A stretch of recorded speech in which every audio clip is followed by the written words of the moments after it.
네, 이정호입니다. 여기 굉장히 개선된 분들이신데 제가 연선하게 된 걸 조금 죄송하겠습니다. 저는 평생을 기자를 해왔고요. 그리고 정치학을 공부할 기회가 있었고 역사학을 공부할 기회가 있었습니다. 저는 오늘의 관심은 뭔가 하면은 앞으로 PMC 시대가 열리고 하는데 이거하고 의병을 어떻게 연결시킬 것이냐. PMC는 돈을 노리는 집단입니다. 그냥 그대로 이야기하겠습니다. 근데 의병은 대가 없이 목숨을 버려야 됩니다. 이게 가능한가요? 그리고 지금은 분명히 공화국의 시대입니다. 개인의 약속이 다 중시되는 시대인데 과거에 충성만 강요하던 시대는 끝났습니다. 이런 시대에 애국심을 어떻게 할 것이냐를 제가 한번 연결을 시켜보겠습니다. 충성심과 애국심에 대하여 그리고 이외에는 참전과 PMC 문제는 다시 논의하겠습니다. 국가의 3요소는 주권과 영토와 국민인 건 다 아실 겁니다. 그런데 세 가지만 있어서는 안 되고 정교한 행정과 통치, 정치가 있어야 됩니다. 자, 그 다음에 국가를 나눌 때 여러 가지 종류로 나누겠지만 정치학에서는 보통 국가라고 그러는데 여기에는 주권을 강조하는 거고요. 주권이 없는 나라도 있습니다. 영국 같은 경우에는 잉글랜드, 웨일스, 스코틀랜드 이렇게 합쳐져 있죠. 각각의 웨일스, 스코틀랜드도 국가입니다. 그거는 뭐 정치지리학의 국가고 정치의 국가라고 하면 미국의 스테이트를 뜻도 하나의 국가죠. 근데 주권이 있는 미국의 정치학의 국가입니다. 자, 이 국가는 상당히 특이한 집단인데 사대인데 어떻게 시작됐는지 잘 모르겠어요. 국가는 여러분들한테 세금을 내라고 강요하고 그리고 목숨을 내놓으라고 국방의 의무를 요구해요. 이렇게 수탈하는 집단은 이런 기업도 이렇게는 안 합니다. 돈 주고 시키죠. 근데 국가가 어떻게 만들어진지 정확하게 해석을 못하는데 아마 홍수 처리를 위해서 물을 어떻게 다스리냐 치수 사업을 하다 보니까 치수를 잘하는 리더가 있어서 국가가 만들어지지 않았겠나 이게 그냥 다수 이론으로 있습니다. 증명은 안 됩니다. 자, 그렇게 해서 물을 잘 다루는 사람이 조직을 이끌다가 누가 거기에 굉장히 살기 좋은 데니까 누가 쳐들어오죠. 그래서 이긴 사람이 거기를 차지하고 하다 보니까 싸움 잘하는 사람, 물 잘 드는 사람이 네가 계속해라 하면서 그 사람이 킹이 됩니다. 그러면서 자기는 뭐냐? 나는 신의 영역으로 올라가 버리죠. 그래서 왕권 신수설. 내가 왕인데 이거는 신한테서 받은 권력이다 해서 내가 스스로 천자를 선언합니다. 그래서 왕이 신이 되는 겁니다. 이번에 종묘 문제 가지고 종묘 앞에 건물 짓는 거 갖고 싸우는데 그 종묘가 바로 왕을 신격화하는 공간이었죠. 그래서 이렇게 왕으로 할 때 천자가 있었고 그걸 이제 왕권 신수이라고 표현했습니다. 그때 중국의 천자 같은 경우는 하늘 제사를 지냈고 우리나라 왕도 사직 지금 공월이지만 거기 가서 종묘 사직을 했었죠. 그리고 그런 사람이 뭘 갖고 있는가 하면 생사를 여탈권.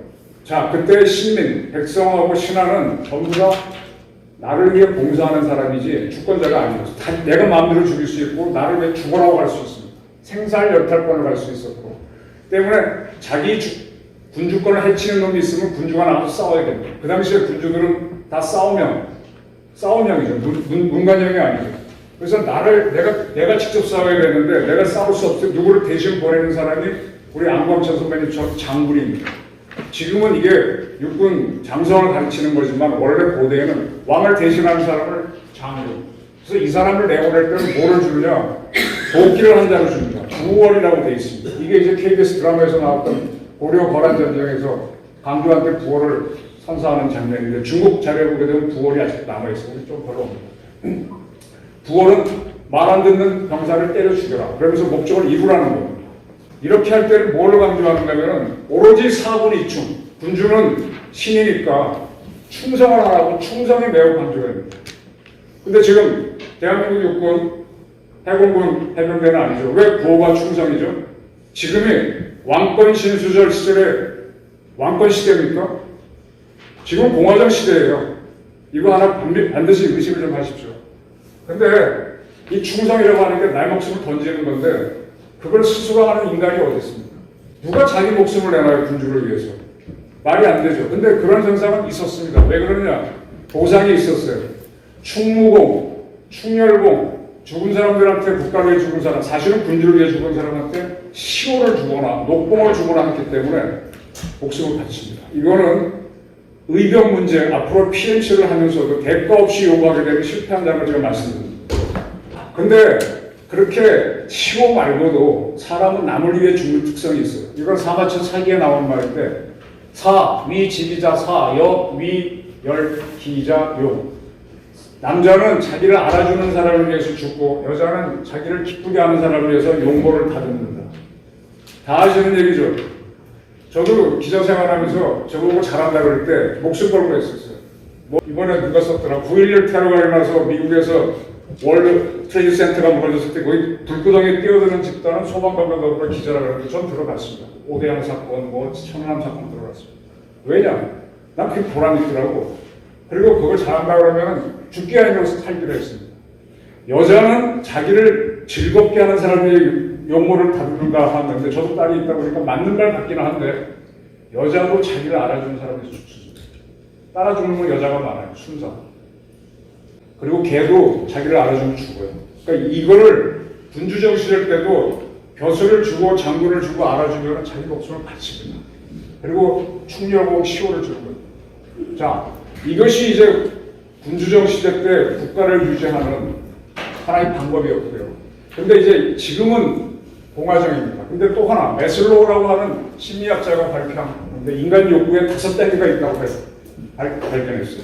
아기 때는 먹고 자고 해야 되니까 음식, 물, 자는 거, 엄마가 제일 중요하죠. 그 다음에 조금 더 크게 되면 급하기만 하면 제일 힘없는 엄마 품으로 뛰어들어. 아버지가 지켜줄 수 있는데. 생존의 욕구죠. 조금 더 청소기가 되면요, 패거리를 이루어서 특히 남자애들 몰려다니잖아요. 그때 친구 위에 죽습니다.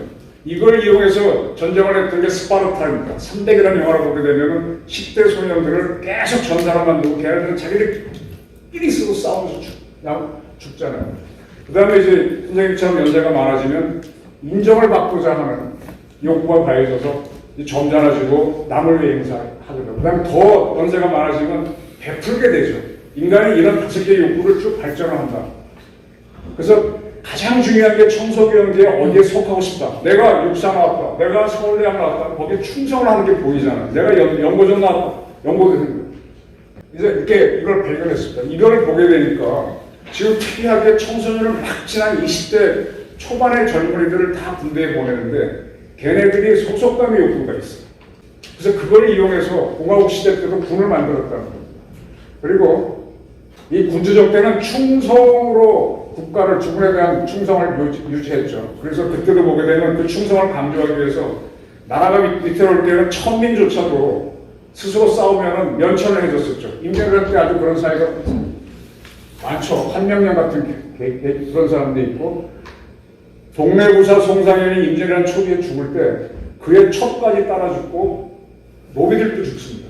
그게 비리는 게 송공단이라고 실제로 지금도 가문이 있어요. 여기 가게 되면 이게 관노, 철수라는 관노가 죽었어요. 이건 자기를 알아주니까 죽는 거죠. 그리고 여기에 보면 여성도 죽었습니다. 금섬, 첩이죠. 여가, 뭐 김가 이렇게 의녀라고 되어 있는데 이렇게 알아주면 죽습니다. 자, 공화정 시대는 사회개혁론이라고 해서 옛날에는 신이 나라를 다스렸는데 이제는 아닙니다. 우리도 이재명이라고 하는 사람을 계약에 의해서 대통령으로 뽑아놓고 이미지라고 내려오라고 그러잖아요. 다 계약입니다. 국회의원도 마찬가지고 저도 정년되면 나가라고. 이게 루소의 계약론. 그러다 보니 이건 왜 강조하느냐. 여러분이 다 주권자라는 개인이라는 겁니다. 근데 이러한 사람들이 하면서 등장한 게 이제 대통령제라든지 의원대학자가 등장해서 정치체가 만들어졌습니다. 가장 중요한 거는 미국의 대통령제죠. 이거는 로마의 공화정을 현대에 실현한 겁니다. 그리고 그게 몇 나라에 퍼졌고 대부분 의원대학자인데, 이러한 공화국에서는 개인을 굉장히 중요시해요. 여러분이 주권자예요. 내가 내 목숨을 중요하지 내가 국가를 위해서 뭘 바쳐? 어렵습니다. 그런데 이 공화정을 형성하려고 하는 프랑스 대혁명 때 이 농노들이 전투에 참여하면서 국민 자격을 얻고 나라를 위해서 목숨을 바치고 나는 자유인이 되는 거죠. 그러면서 지금은 모두가 됐고, 지금 미국의 ICBM 이름이 미니트맨 3입니다. 미니트맨이 뭔가 하면 영국으로부터 독립전쟁할 때 미국인들이 그냥 민병대로 일어났어요. 게릴라, 빨치산. 그러니까 국민이 군인이 되는 거죠. 이러면서 공화국이 만들어졌습니다. 그러면서 뭐가 됐냐면 충성만 강조하던 거에서 이제는 애국심을 강조하는 식으로 바뀐 겁니다. 우리는 애국과 충성이 같은 걸로 아는데 충성은 주군에 대한 충성, 내가 좋아하는 사람에 대한 충성이지 애국은 아니죠. 애국은 국가에 대한 충성으로 바뀝니다. 근데 이 공화국이 오다 보니까 이 평범한 서민들은요, 아무리 노력해도 정규영 같은 사람이 아닌 이상 신분 상승이 안 돼요. 딱 하나 있으면 보편적인 기회가 전쟁 때 무공을 세우면 가능합니다. 무공을 세우면 무공군장이라고 하는 그걸 받으면서 올라갈 기회를 잡아요. 본인이 그게 실패하면 그 사람 잡아요. 그래서 애국심이 강조되는데 미국 같은 경우는 이 자기네가 공화정을 만들어서 개인주의를 강조했지 않습니까? 그렇게 나라를 만들었고 국민주권 미니트맨 강조한 나라가 세계전쟁에 다 참전하고 유엔군을 만들어 우리나라에 들어왔습니다. 이거 뭔가 하면은 그렇게 애국심을 강조하다 보면은 같은 사상을 확대하기 위해서 나갑니다. 그러니까 여러분들도 지금 공화정을 우리가 70년 하다 보니까 북한의 공화정을 확산하니까는 의지가 없습니다. 민주당 정권은 말할 것도 없고 국민의 힘에 쪽에서 보면은 우리의 공화정을 이북으로 확산해서 이북을 해방시키겠다는 의지가 안 보여요. 해보려는 돼지라고 생각해요. 자, 이게 국민군으로 국가를 유지하면서 왜 이 모양이냐? 이건 깊이 생각해봐야 됩니다. 제가 앞으로 PMC를 얘기하면서 얘기를 드립니다. 자, 군주정 시절에 의병이 일어나서 나라를 지켜주는데 그때 문제는 뭐냐면 의병이 일어나서 나라를 구한다면은 자기를 인정해주지 않으면 반란으로 갑니다. 그래서 중국 사회에서 보면 수탈이 많죠. 우리도 마찬가지. 그러면 어떻게 하느냐? 의병 지휘관을 관직을 줘서 흡수를 합니다. 고대에. 그리고 그때 동원됐던 병사들은 그냥 농민들인데 농민분들은 어차피 동원군이었기 때문에 흩어버리면 그만이에요. 그렇게 하지 못하면 이 국가는 무너집니다. 주권장이 반란군이었잖아요. 백년고도에서 일어나서 온 나라를 무너뜨리지 않습니까? 우리도 지금 PMC를 뭐 어쩌고 하면 잘못하면 나라 무너질 수도 있다는 걸 알고 가야 됩니다. 그래서 의병대가 군벌이 되는 걸 막기 위해서 공부를 해야 되는데 국민 상비군을 도입한 지금 공화정 시대 때는 지금 의병을 만들려고 해도 워낙 군사기술이 발달해서 못합니다. 저 아는 교수가 시니어 아미 만들었는데 저 안 들어갔어요. 내가 들어가서 해봐야 내 육체운동만 하는 거지 내가 군사력으로 무슨 도움이 되겠어요. 내가 인민군하고 직접 마주치는 기회가 없었고 격의 근무하려고 가보니까 총이 옛날보다 무겁더라고요. 체력이 떨어졌어요. 그러면 프로의 PMC는 뭐 해야 되냐? 지금 생각이 좀 많으실 텐데 저는 전문적인 사람이 들어와야 된다. 기술자가 들어와야 된다는 얘기를 합니다. 자, 이제 공화국이 되면서 군에 대해서 시민이 통제해야 됩니다. 시민은 국민이죠. 그 시빌리언 컨트롤 얘기했는데 이러한 사회에서는 아직 인간의 본능이 어디에 소속감의 욕구가 있고 인정을 받고자 하는 나를 알아주는 목숨 잡는다. 이런 거를 이용해서 충성을 애국심으로 바꿔야 돼요.